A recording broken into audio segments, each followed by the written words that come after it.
ටූත්ලෙස්ව දකිද්දි ඔයාට මතක් වෙන්නේ මොන බයික් එකද? ඔව්, ඔයා හරි. ගොඩක් දෙනෙක්ට එකපාරටම ඔලුවට එන්නේ අමුතුම රාක්ෂ පෙනුමයි. ඒ වගේම ඇඟ හිරිවට්ටන ගැම්මකුයි තියෙන ඒ කළු රකුසා. එහෙමත් නැත්නම් Yamaha R1. අද අපි කතා කරමු මේ කළු රකුසා ගැන. මේ බයික් එකේ පෙනුම දිහා බැලුවොත් ඒ තීනු LED S2 දකිද්දි ඕනම කෙනෙක්ට හිතෙන්නේ මේක පාරේ යන්න හදපු එකක් නෙවෙයි, හුළඟ පසාරු කරගෙන පියාඹන්න හදපු ජෙට් එකක් කියලා.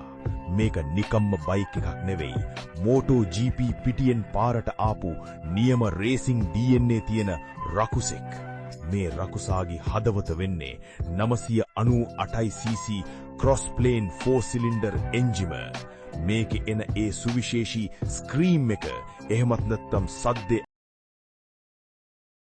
ටූත්ලෙස්ගේ ගර්ජනාවක් වගේ.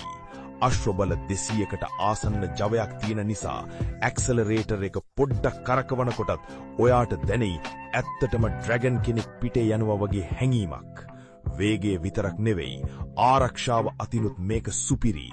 Quick shifter, lean sensitive traction control සහ ස්ලයිඩ් කන්ට්‍රෝල් වගේ අති නවීන තාක්ෂණය නිසා ඔයා කොච්චර වේගයෙන් ගියත් බයික් එක තියෙන්නේ ඔයාගේ පාලනයේ යටතේ. ඒ කියන්නේ පාරේ රජෙක් වගේ ඉගිල්ලෙන්න R1 එක ඔයාට උපරිම සහාය දෙනවා. හීනවලට තහංචි දාන්න කාටවත් පුළුවන් කමක් නෑ. ඒත් හැමෝම රටේ පොදු නීතිය හැමෝටම එකයි. ඒක නිසා කොල්ලොන්ගේ ආසාවන් සීමා කරන්න වෙන එක ගැන කොහොම වුණත් මේ වගේම තවත් සුපිරි බයික් ගැන විස්තර දැනගන්න අපේ පේජ් එක දැන්ම ෆලෝ කරලා තියාගන්න.